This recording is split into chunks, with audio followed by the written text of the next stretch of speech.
Hi hello friends, welcome back to Jai Maruti creations. Gilli ವಿರುದ್ಧ ತಿರುಗಿ ಬಿದ್ರ ರಕ್ಷಿತಾ ಶೆಟ್ಟಿ. ಇವತ್ತು ಗಿಲ್ಲಿ ಅವ್ರನ್ನ ರಕ್ಷಿತಾ ಶೆಟ್ಟಿ ಅವರು ನಾಮಿನೇಟ್ ಮಾಡ್ತಾರೆ. ಅವರು ಕೊಡುವಂತಹ ರೀಸನ್ ಏನಪ್ಪ ಅಂದರೆ, ಸೇಮ್ ಜಾನ್ವಿ ಅವರು ಏನು ರೀಸನ್ ಕೊಟ್ಟಿರ್ತಾರೆ ಅದೇ ರೀಸನ್ ಕೊಡ್ತಾರೆ. ಜಾನ್ವಿ ಅವರು ಯಾವ ರೀಸನ್ ಕೊಟ್ಟಿರ್ತಾರೆ ಅಂದರೆ, ಆ ರೀಸನ್ ಹೇಳೋದಕ್ಕಿಂತ ಮುಂಚೆ ನಾನು ನಿಮಗೆ ಒಂದು ವಿಷಯ ಹೇಳ್ತೀನಿ.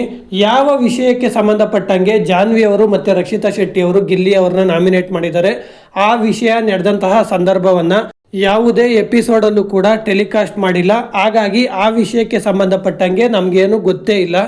ಆ ರೀಸನ್ನ ಜಾನ್ವಿ ಅವರು ಇವತ್ತು ಕೊಡ್ತಾರೆ. ಆ ರೀಸನ್ ಏನಪ್ಪ ಅಂದರೆ, ಗಿಲ್ಲಿ ಅವರು ಯಾವುದೋ ಒಂದು ಸಂದರ್ಭದಲ್ಲಿ ನಾನು ಚಿಕ್ಕ ಶೋಗಳಲ್ಲಿ ಆ್ಯಂಕರ್ ಮಾಡೋದಕ್ಕೆ ಇಷ್ಟಪಡಲ್ಲ, ದೊಡ್ಡ ಶೋಗಳಲ್ಲೇ ನಾನು ಆ್ಯಂಕರ್ ಮಾಡೋದು ಅಂತ ಹೇಳಿರ್ತಾರೆ.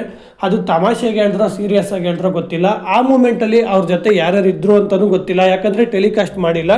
ಹಾಗಾಗಿ ಆ ಮೂಮೆಂಟಲ್ಲಿ ಅವ್ರ ಜೊತೆ ಯಾರನ್ನ ಇದ್ದು ನೀನು ಮಾತಾಡ್ತಾರ ತಪ್ಪು ಅಂತ ಹೇಳಿದಾರ ಅದು ಗೊತ್ತಿಲ್ಲ. ಆ ವಿಷಯನ ಇಟ್ಕೊಂಡು ಇವತ್ತು ಜಾನ್ವಿ ಅವರು ಮತ್ತು ರಕ್ಷಿತಾ ಶೆಟ್ಟಿ ಅವರು ಗಿಲ್ಲಿ ಅವ್ರನ್ನ ನಾಮಿನೇಟ್ ಮಾಡಿದ್ದಾರೆ. ಇಲ್ಲಿ ರಕ್ಷಿತಾ ಶೆಟ್ಟಿ ಅವರು ಗಿಲ್ಲಿ ಅವ್ರನ್ನ ನಾಮಿನೇಟ್ ಮಾಡಿದ್ದು ತಪ್ಪು ಅಂತ ನಾನು ಹೇಳ್ತಾ ಇಲ್ಲ.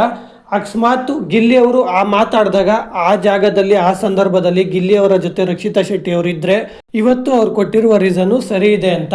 ಇಲ್ಲ ಅಂದರೆ ಜಾನ್ವಿ ಅವರು ಕೊಟ್ಟಂತಹ ರೀಸನ್ನ ನೋಡಿ ಇನ್ನೊಂದು ಸರಿ ಅದೇ ರೀಸನ್ನೇ ಅವ್ರು ಕೊಟ್ಟಿದ್ರೆ ಗಿಲ್ಲಿನ ನಾಮಿನೇಟ್ ಮಾಡೋದಕ್ಕೆ ಅದು ತಪ್ಪಾಗುತ್ತೆ ಅನ್ನೋದು ನನ್ನ ಅಭಿಪ್ರಾಯ. ಇನ್ನು ಗಿಲ್ಲಿ ಅವರು ಆ ಮಾತೇನು ಹೇಳಿದರೆ ನಿಜವಾಗ್ಲೂ ತಪ್ಪು ಗುರು. ಮಾಡೋ ಕೆಲಸದಲ್ಲಿ ಸಣ್ಣ ಕೆಲಸ ದೊಡ್ಡ ಕೆಲಸ ಅಂತೇನೂ ಇಲ್ಲ. ನಾವು ಮಾಡೋ ಕೆಲಸದಲ್ಲಿ ಶ್ರದ್ಧೆ ಇರಬೇಕು, ಕಾಯಕವೇ ಕೈಲಾಸ ಅಂತ ದೊಡ್ಡವ್ರು ಹೇಳವ್ರೆ.